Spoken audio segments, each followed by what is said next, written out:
And I saw 3 unclean spirits like frogs come out of the mouth of the dragon, and out of the mouth of the beast, and out of the mouth of the false prophet.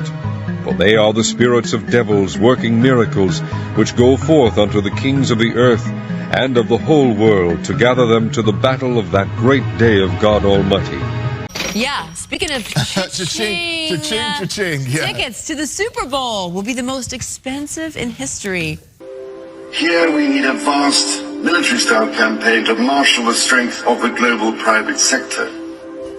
With trillions at its disposal, far beyond global GDP, and with the greatest respect, beyond even the governments of the world's leaders, it offers the only real prospect of achieving fundamental economic transition.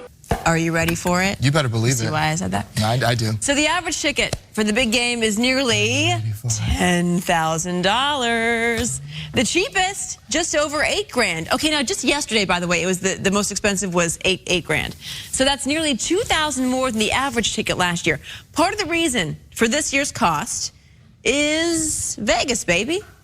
The previous record year for priciest Super Bowl seats was also 2020, which coincidentally also featured the Chiefs and the Niners.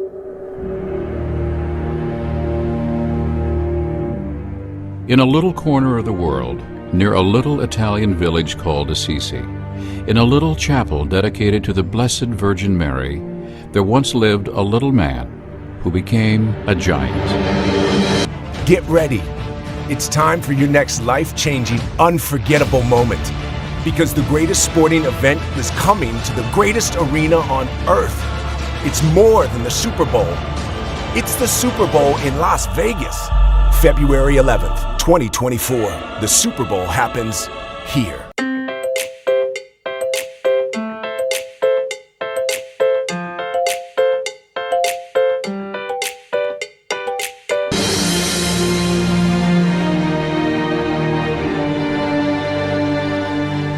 St. Francis of Assisi is the most universally loved of all the saints.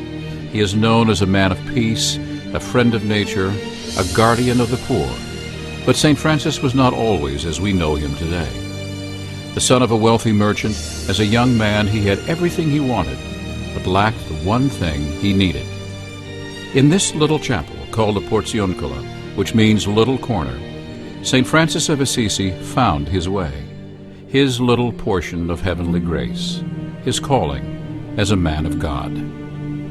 In a vision, Jesus told St. Francis from the cross, "Go and rebuild my church." He did exactly that, repairing the Porzioncula brick by brick, building faith among his followers in the process. He rebuilt it. It's where Francesco lived. It's where he danced, where he cried, where he prayed, where he planned, where he wrote his rule, and where he insisted on dying. Even within his own lifetime, St. Francis became a revered figure, and the Pope declared the Porzioncula a sacred place. The pontiff issued a special blessing called an indulgence that lessened the punishment for the sins of all who visited. That indulgence, issued in the year 1228, remains in place even today. In another little corner of the world, 800 years and 6,000 miles removed from St. Francis of Assisi, stands a magnificent modern city named in his honor, San Francisco.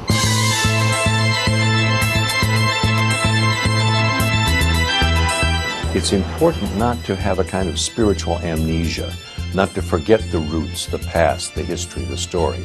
People don't want to lose their genealogies and their families, and I think we as the family of San Francisco don't want to lose the roots of our own spiritual history. This is his city.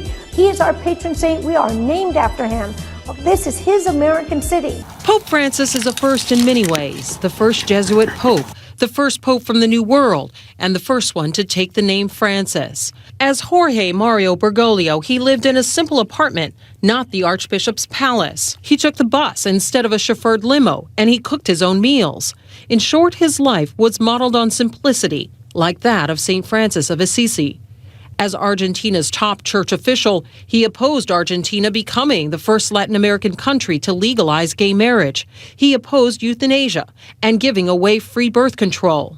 The son of Italian immigrants, he originally planned to become a chemist, but instead began studies for the priesthood. He came second in the conclave when Pope Benedict XVI was selected in 2005.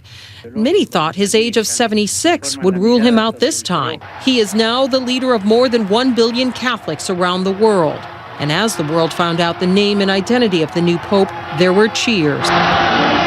The Bishop of Arlington, Virginia, Paul Loverty, says the Pope's challenge will be to follow the truth and teachings of the Church, even as the Church itself evolves. Loverty explains there's a significance of choosing to name himself after St. Francis of Assisi. But he was a man of building up the Church. His whole life was spent to build up the Church, as he heard the Lord say to him when he has become converted. Repair my church. First he thought it was the chapel, but then he realized, no, the Lord meant the living church. As you look in detail now at the seal of Prince Charles, the Father, here's what you see in detail. But let's first look at the text, Revelations 12:3. And there appeared another wonder in heaven, and behold, a great red dragon, having 7 heads and 10 horns, and 7 crowns upon his heads. And then Revelation 13:1. Then I saw a beast coming up out of the sea, having 10 horns and 7 heads, and on his horns were the 10 diadems, and on his heads were blasphemous names. And the beast which I saw was like a leopard, and his feet were those of a bear, and his mouth like the mouth of a lion. And so as you look at Prince Charles, the Father, his seal, his coat of arms, you notice that the crown actually is shown here in 7 places, and they're all numbered. You see it in the lion figure. You see it above that represents the sun, Prince William. You see the crown of the face. You see the crown on the unicorn. You see the crown in the center of the shield, and you see 2 more crowns below.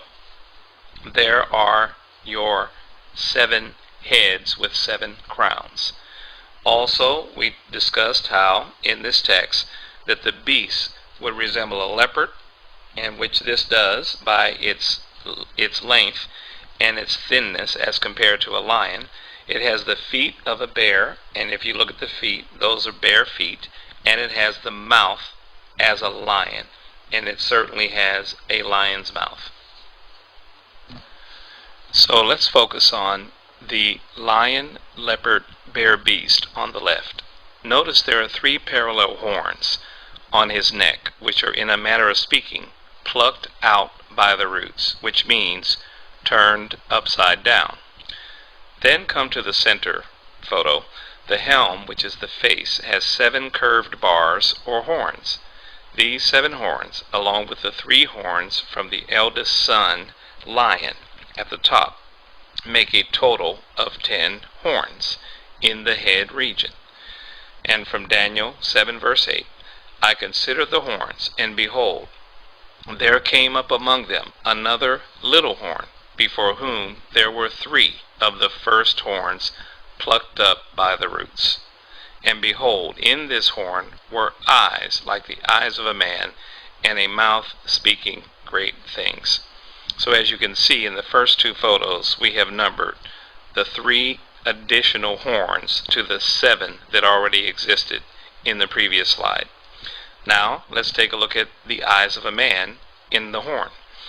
Over on the next photo is the unicorn. In heraldry, the unicorn's eyes are round and black. There are no visible eye whites. Queen Elizabeth's heraldic unicorn is depicted just like that, no visible eye whites. But Charles's design, here shown, has the eyes shaped more like those of a human, with noticeable eye whites. Daniel 7:8. And behold, in this horn were eyes like the eyes of a man. Also in heraldry, this unicorn represents not only Scotland, but also a counterfeit Christ. There he is. He is putting his fist in the air, saying thank you as he emerges down the steps for the first time, waving to the media. and getting set to step straight in to the vehicle. The former president of the United States of America emerging down the steps onto the red carpet, and behind that vehicle, obscuring our view, he is meeting his representative in Scotland, a woman who has been at Trump's side in his Scottish operations for a great number of years. And also standing there is Eric Trump, the son of the former president. They are engaging now in conversation, in good spirits, it looks, while they prepare to enter the vehicle and to head north to the golfing resort that he boasts is one of the best in the world. A far cry from the warmer climate of Mar-a-Lago, where this plane departed early this morning. And the president is coming round. He's waving at the press. Mr. President, how do you feel to be back in Scotland?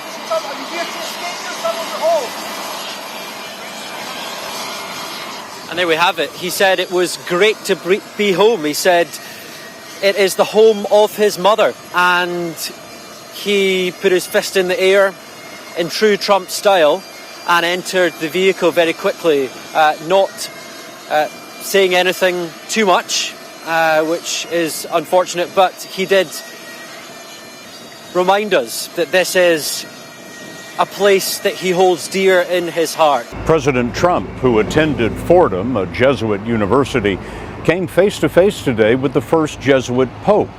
The rest is history. San Francisco is the end of the line.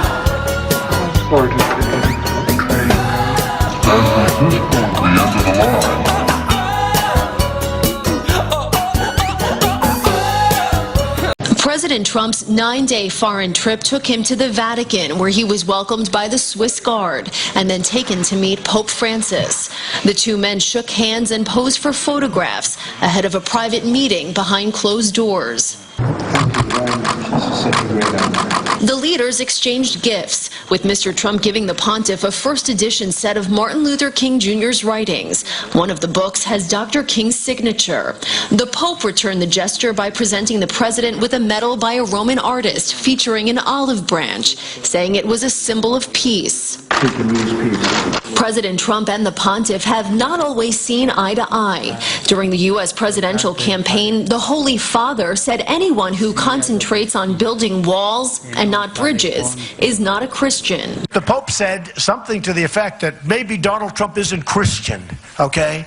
And he's questioning my faith. I was very surprised to see it. For a religious leader to question a person's faith is disgraceful. But last week, Pope Francis told journalists he hoped to find common ground with the commander-in-chief, saying in part, quote, "What can the world expect? Peace. Whatever the topic or whoever is in front of me, whoever that person may be, it's peace." Also at the Vatican today, First Lady Melania Trump, daughter Ivanka, and her husband Jared Kushner. Both women dressed in all black and wore veils, a customary sign of respect when meeting the Pope. After a tour of the Sistine Chapel and St. Peter's Basilica, the president participated in a bilateral meeting with President Sergio Mattarella of Italy. He also met with Prime Minister Paolo Gentiloni. The Vatican described the Pope and the President as having cordial discussions, including about a joint commitment in favor of life. The Vatican also said it is hoped that the U.S. and the Catholic Church can work together on certain issues, including assistance to immigrants. Angela Aliotto has long felt a spiritual kinship with St. Francis of Assisi, and she wanted his presence felt in the city that bears his name. In 2005, she took it upon herself, like St. Francis, to rebuild the church, literally. In conjunction with the Archdiocese of San Francisco, Angela led the effort to build a scale duplicate of the Portiuncula next to the National Shrine of St. Francis on Vallejo Street in the city's North Beach neighborhood. I want people to walk into this front door where the steps say, in Italian, "Vi voglio tutti in paradiso," which is what Francesco said. He wants everybody to go to paradise. It was a labor of love for 3 years. Angela at first using dental floss to secretly measure the dimensions of the original Portiuncula. But the project later moved forward with the blessing of the Franciscans in Assisi, and it blossomed in the masterful hands of accomplished artisans. Master woodworker Lucio Ducci crafted the majestic doors and the round table used by the Knights of Francesco in the 13th century, hand-carving them in his hometown not far from Assisi. Allora, chi avrà la fortuna di essere stato ad Assisi. Those who will be lucky enough to first visit Assisi and see the Porzuncula, and then see the work that we have realized in San Francisco, I think it will be an incredible thing, because they will feel the same sensations of love and peace that they have here in Assisi.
Seus Lucifer matutinus inveniat, Ille inquam Lucifer qui nescito casum.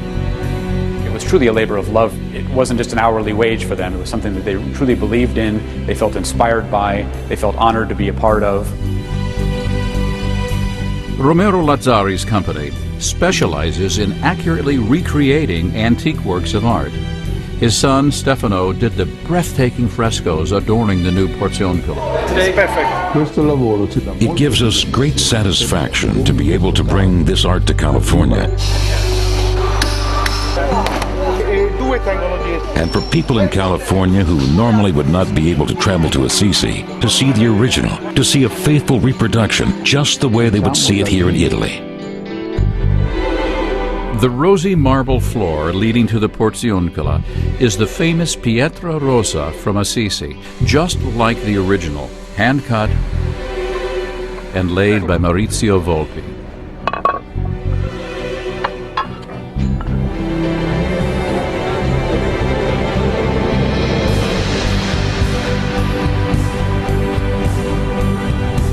The paintings, the wrought iron fixtures, the woodwork, the stonework, all exact in every detail. The new chapel also includes an item that is not a replica at all. A priceless relic, a stone hand-cut by St. Francis himself and part of the original Porzioncula. Dislodged by an earthquake, it was given as a gift by the Franciscan order in Assisi. Stone by stone, one brushstroke at a time, the little Porzioncula came together, leading up to its dedication on September 27, 2008.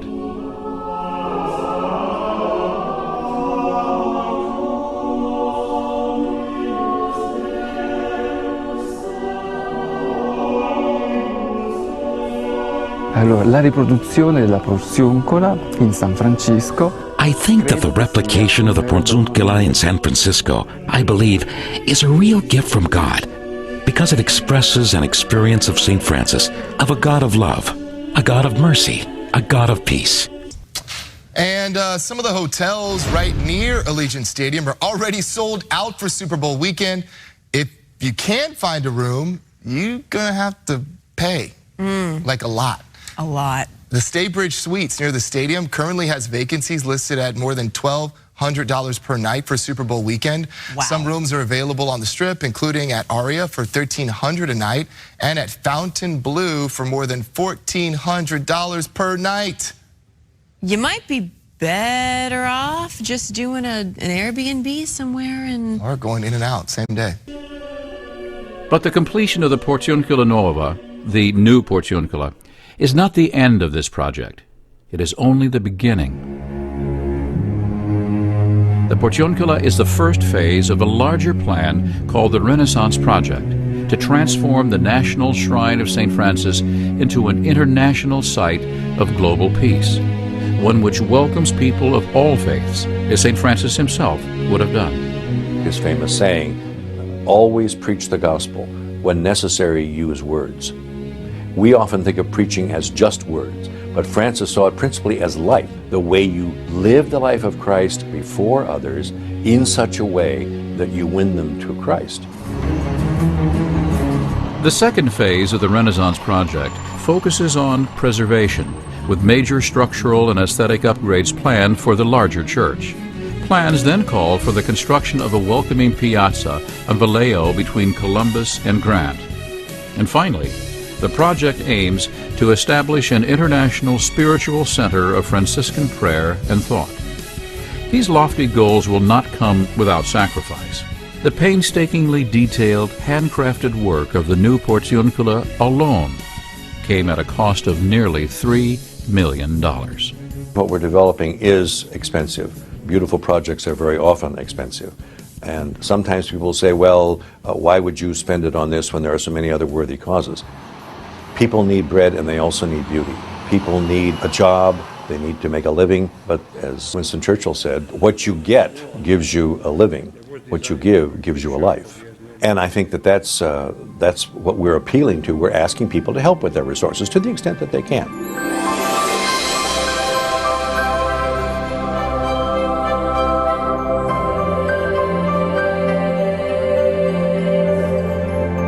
To achieve the dream of the Renaissance Project, to rebuild the church as St. Francis did, one need look no further than the Porzioncula for inspiration. It was there, that Francesco gave up his worldly goods and dedicated himself to a higher calling in a tumultuous world.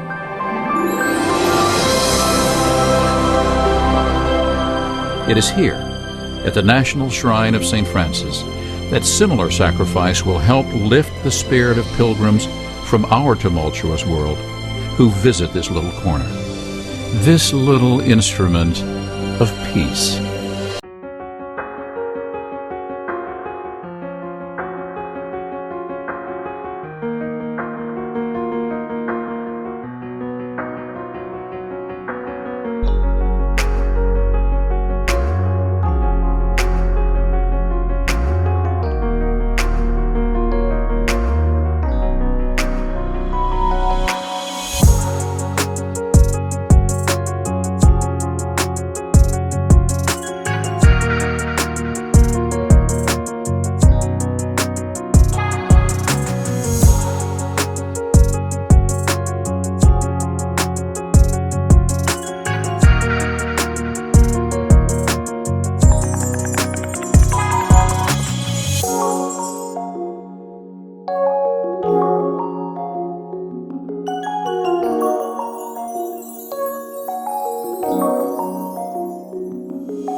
Not just the capital, but the geographical layout of the whole of Washington, D.C. was carefully designed, and the capital itself is just one component. Take a look at this photo and notice its relation to the Washington Monument, one of the most famous obelisks in the world. Notice how similar this is to the Vatican's layout. This exact same layout can be found in Paris also and many other cities. Why this configuration? The key to this is perhaps the dome, which dominates these buildings. In many ancient cultures, the dome shape represented the female principle or the womb.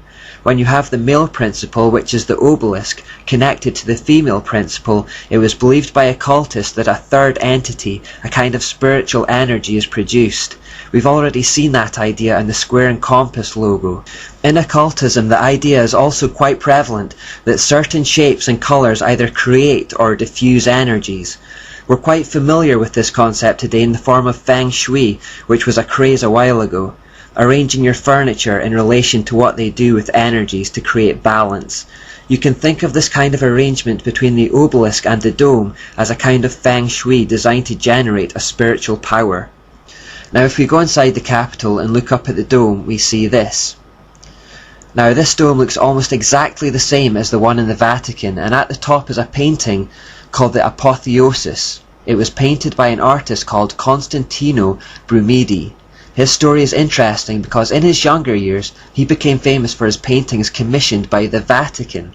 In 1848 there was a Masonic attempt to overthrow the power of the Pope, and although it was ultimately unsuccessful, this guy who made a living painting for the Vatican, Brumidi, was surprisingly found to be one of the guilty chief conspirators. After that he was shipped off to the USA, and there he made a name for himself by working for occult societies. It was he who painted this painting, which creates a kind of Masonic mirror image to the Vatican. The whole setup of the Capitol, dome and obelisk is present in the Masonic Washington and in the Catholic Vatican. Now this would seem odd for two seemingly opposed ideologies to do this, but then we remember Alice A. Bailey's pronouncement. There is no question, therefore, that the work to be done in familiarizing the general public with the nature of the mysteries is of paramount importance at this time. These mysteries will be restored to outer expression through the medium of the Church and the Masonic fraternity. Bailey predicted that the mystery religion would start to become familiar to the general public through both the Church, meaning the false Church, and the Masonic fraternity. This two-pronged attack appear to be on opposing sides but are working towards the same end. Remember that the founder of the Illuminated Masons, Adam Weishaupt, had actually come from the Catholic Jesuit order, but after creating the Masonic Illuminati, he claimed to be anti-Catholic. The Masons and Church appear to be opposed, but in fact are both puppets of Satan. At the top of the Capitol dome we find this statue, who symbolically faces east towards the sunrise. This is the goddess of reason who the French enthroned at Notre Dame, or as we've come to know her since the beginning of this study, Asherah or Ashtoreth. She pops up absolutely everywhere.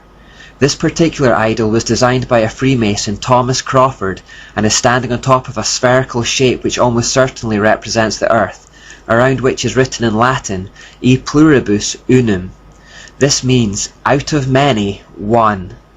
Now remember, there's always a light side and dark side to every symbol, so the lighter good meaning for public consumption is calling for the unity of the American people, which was made up of immigrants. The dark hidden meaning is that the whole world will be united under the feet of this enigmatic goddess. The American form of Asherah is mostly known as Columbia.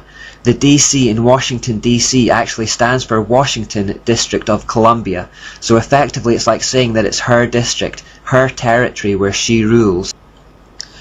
Now the definition of apotheosis is the exaltation of a subject to a divine level. So who are they exalting to a divine level here? Well, if we look closer we see that it's the same man who stands under the dome, George Washington.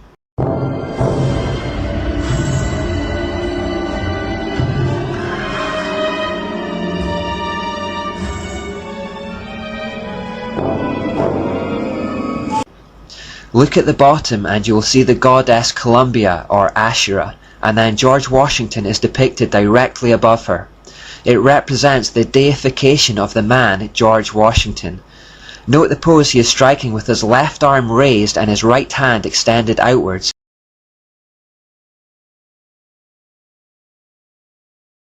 He was depicted in a similar manner when this statue was commissioned.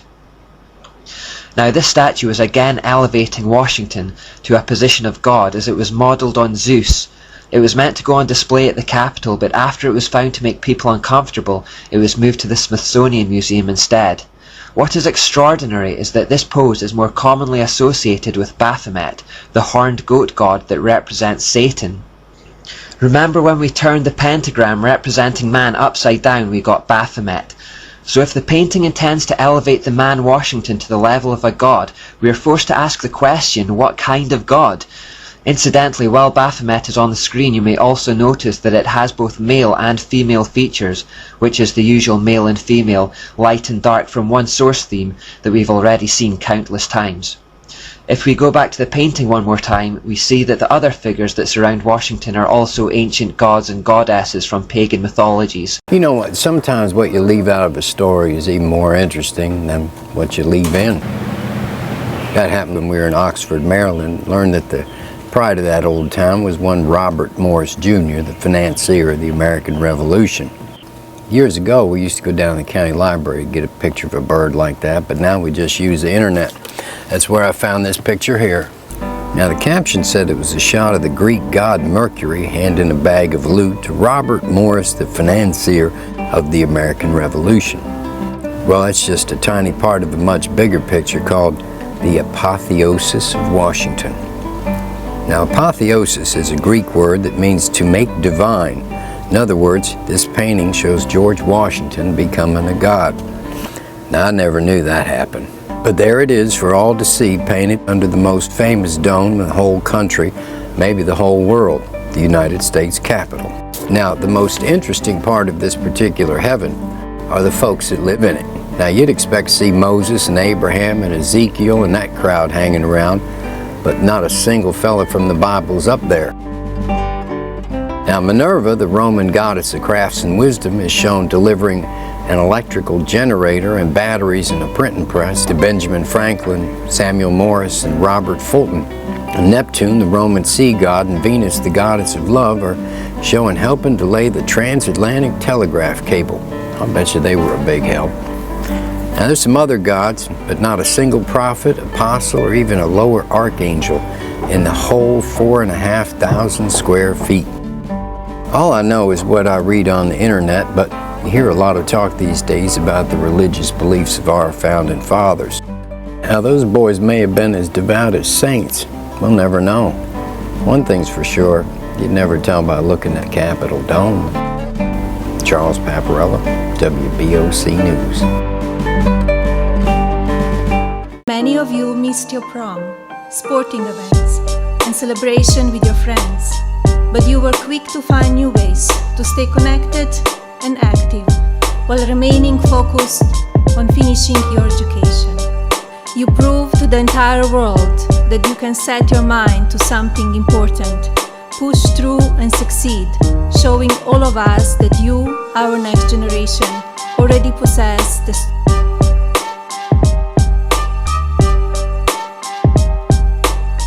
strength and resilience of the American spirit.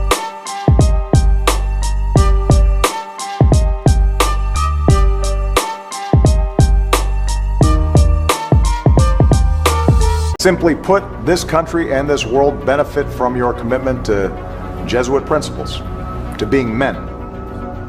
As a graduate of another great Jesuit institution, Xavier University, I have great affection for the value and purpose of a Jesuit education. So the joke being here is that Henry Kissinger and the other people that he mentioned are Catholic. I mean, what you're getting told here is the truth in the form of jokes. And without the amazing support of the many devoted Catholics on stage. You know, Catholics like Henry Kissinger, Howard Rubenstein. Like all Jews, apparently, you know, and according to the internet conspiracy truthers, the Jews run the world. So this guy's telling you the truth here in the form of a joke. And without the amazing support of the many devoted Catholics on stage. You know, Catholics like Henry Kissinger. Okay? Because they're not Jews, they are Catholic. I don't care if you think I'm Satan reincarnated. The fact is, you can't look at that television and say, faith is what has gotten me through difficult times in my life. I lost my wife and daughter when my son had stage 4 glioblastoma. It was a matter of months. Personally for me, faith, it's all about hope and purpose and strength. And purpose. And for me, my religion is just an enormous sense of solace. I go to Mass and I say the Rosary. I find it to be incredibly comforting. And Kierkegaard said, faith sees best in the dark. And I say again, you need not be a Jew to be a Zionist. The fact is that since then, I've known every single prime minister, and it's been an honor. Formed strong working relations with each of them. And now, this is my 10th visit. Every chance to return to this great country, where the ancient roots of the Jewish people date back to biblical times, is a blessing. Because the connection between the Israeli people and the American people is bone deep. We invest in each other. We dream together.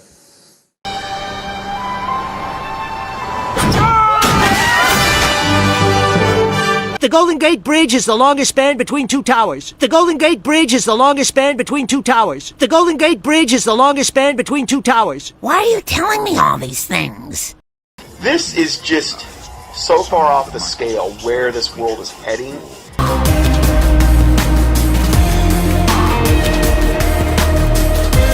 The amount of time, effort, money that is being expended by Satan and his minions to implement his agenda.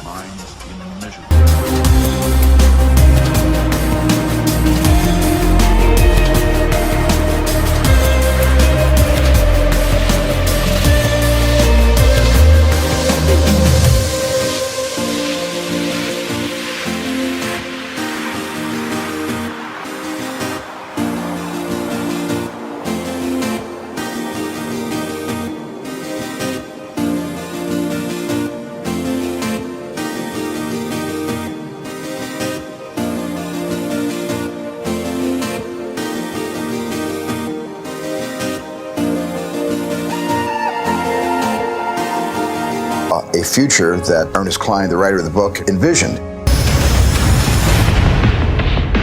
I was very careful with Ernie collaborating with me every step of the way to be able to find the movie narrative inside this dense forest of Ernie's profound imagination. The Oasis being the ultimate toy box with all the toys in the world, and then playing that with one of the greatest filmmakers of all time. It results in just amazing action and such a fun adventure. Ernest Cline is such a visionary, and I think has seen the future before any of us possibly could even imagine it.